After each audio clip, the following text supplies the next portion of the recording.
Connected your Windows computer to a network but seeing no internet access error? Well, don't panic as we're going to show you how to get rid of this error.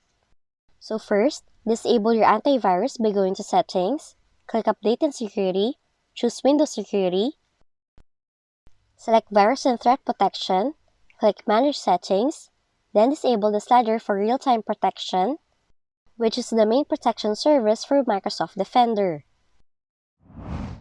Now you can also try to reset your web browser by opening any browser, select More Options, click Settings, choose Reset Settings, click on Reset, and then confirm the action.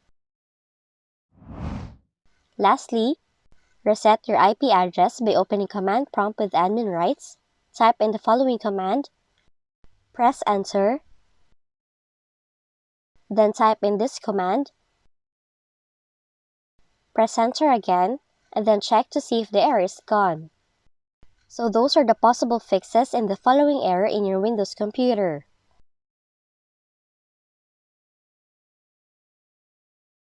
If you found this video helpful, kindly like and subscribe.